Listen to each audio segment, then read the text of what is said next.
Here is a look at what we have on this week's show.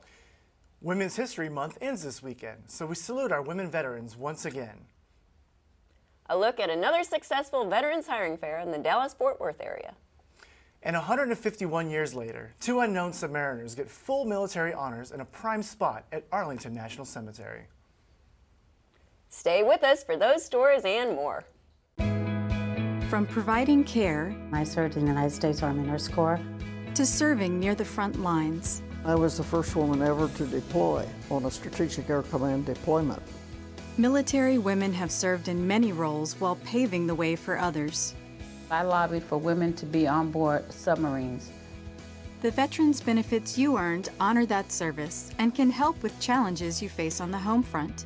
From job training to disability compensation to buying a home with a VA guaranteed home loan. I'll be able to change my career and make more money and provide a better life for my family. Find out more about your eligibility, including how to apply online using e-benefits. I'm proud to be an Army Reserve veteran. My mission now is to help women with military service learn about their veterans benefits. Achieve your next mission. Learn about and apply for your VA benefits today.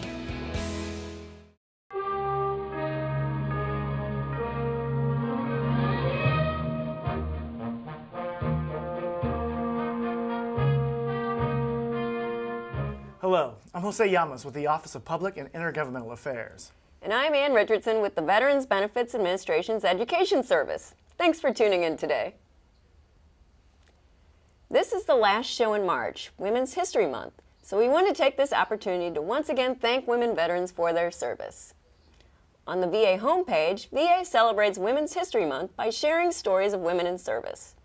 In February, the online communications team asked women to submit stories of their time in service or about women who served. This story by Air Force Reservist Ann Hillis of her Christmas in a War Zone was the third posted in the 10-part series entitled Honoring Our Nation's Women Veterans. Check it out and the other stories in the series through this week. They're posted on the VA blog, Vantage Point, at the address on the screen. VA, the U.S. Chamber of Commerce, and several other organizations, businesses, and government agencies continued efforts to get jobs for veterans. Here's a story provided to us by KXAS-TV, NBC5, in Dallas-Fort Worth about a successful hiring fair there recently, the second one there in 4 months. Seeing the veterans looking for work brings back memories for the man who helped set up the event. I'm a veteran, and I've been in these people that are going to show up today. I've been in their position. I'm actually a product of Recruit Military. He says many of these heroes recently left the battlefield and are readjusting to civilian life. You'll see a young person in a suit and tie literally here to beg for a job, and 3 months ago he was kicking in doors not knowing a certain death lies on the other side for him. So it's a tremendous feeling to be able to give back to them. This is the third time that this career fair has come to North Texas. 88 companies are actively hiring. That's great news for the roughly 800 veterans who will be here throughout the day. Lewis Riley left the Navy in September and has been searching for a job ever since. Be prepared for a battle when it comes to the jobs, because it's a lot harder than I thought it would be. Patrick Frink was medically discharged from the Air Force in April of 2011. He says he hasn't found work yet and came to this job fair prepared. I took a look online at all the vendors they had, made sure that I looked through who was who, what they were looking for, what they had open and where. One of the recruiters, Exeter Finance, is going beyond just accepting resumes. These individuals have an opportunity to discuss with decision makers here right now. Drew Werstrom is a veteran and says finding employment may be tough. He encourages his fellow vets to keep trying. A company took a shot on me. I worked with them for 10 years, got a wealth of knowledge, and it's put me on the career path that I am now.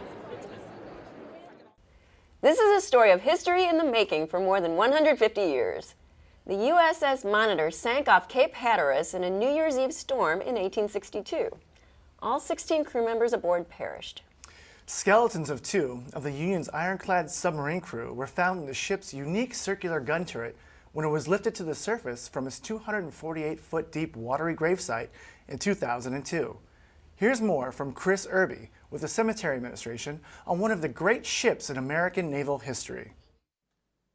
On March 8th, one day shy of the 151st anniversary of the Monitor's famous battle with the Confederate ironclad, the CSS Virginia, the acting chief of the National Oceanic and Atmospheric Administration, and the Secretary of the Navy presided over memorial and burial services for the two sailors.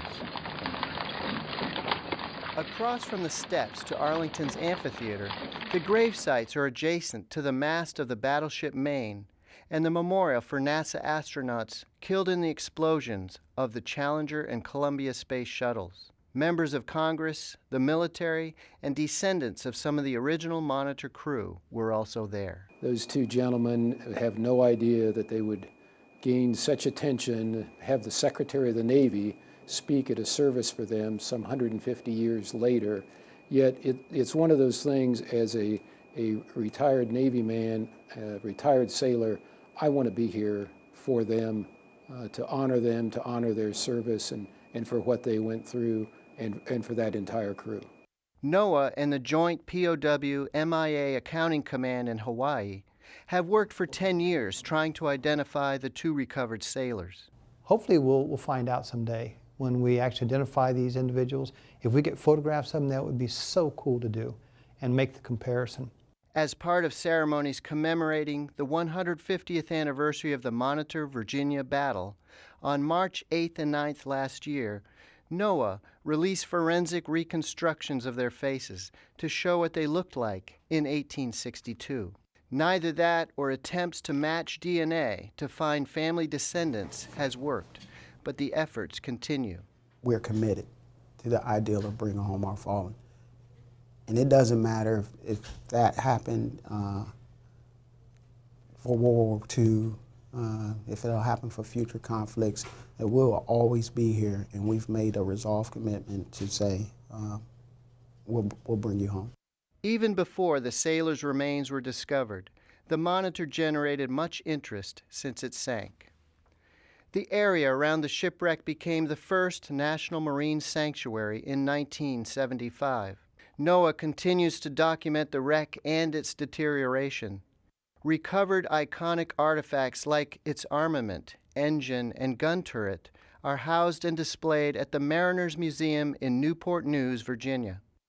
The Monitor is best known for its Civil War battle in Hampton Roads on March 9, 1862, with the CSS Virginia, an ironclad built on the hull of the USS Merrimack. It was the first time ironclad ships clashed in naval warfare and marked the end of hundreds of years of wooden ships. Cannonball-sized dents from the battle remain on the walls of the Monitor's gun turret. Our Navy continues to, day in and day out, serve in the same manner as these two sailors, as all those sailors in the Monitor did, and that this is just our way of recognizing one day in history, but it really spans decades and decades of our naval history, and that we still have men and women in uniform today that put themselves in harm's way, just as those two men that we're honoring today did. We reported last year that the Student Veterans of America and the National Student Clearinghouse had teamed to build data to develop a clearer picture of student veteran graduation rates. The absence of data caused speculation that an extremely low rate of veterans, around 12%, were graduating. Student Veterans of America pored over the 2010 National Survey of Veterans and the Census Bureau's American Community Survey and found 68% of respondents said they graduated with a degree or certificate using VA benefits. The Student Veterans of America said their findings are encouraging, but more data needs to be gathered and interpreted for greater accuracy. For more detail, check out the Vantage Point article and blog comments at the web address on the screen.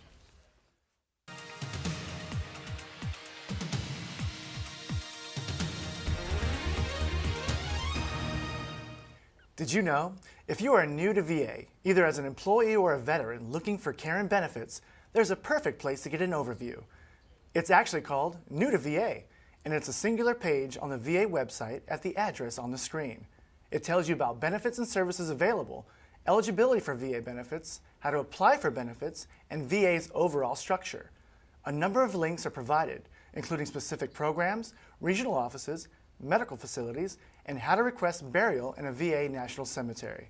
VA's primary toll-free services are also provided.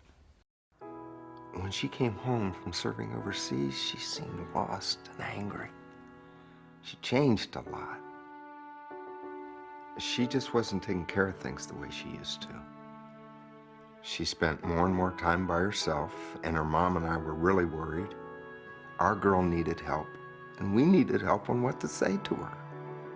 When a loved one comes home from military service, it can be a tough adjustment for everyone. Coaching into Care is a free, confidential phone service from VA for families and friends of veterans. We provide information about VA, help you find the words to talk to your veteran, or just listen. Our goal is to help you help your veteran get into care. She needed help, and we needed to learn how to help her. It's such a relief to see her smile again. Coaching into Care, helping you help your veteran. That's all we have this week. Thank you for watching today. Let us know if you have any story suggestions. Here's the information to reach VA News producer Ken McKinnon. I'm Ann Richardson. And I'm Jose Llamas. Have a good day serving our nation's defenders.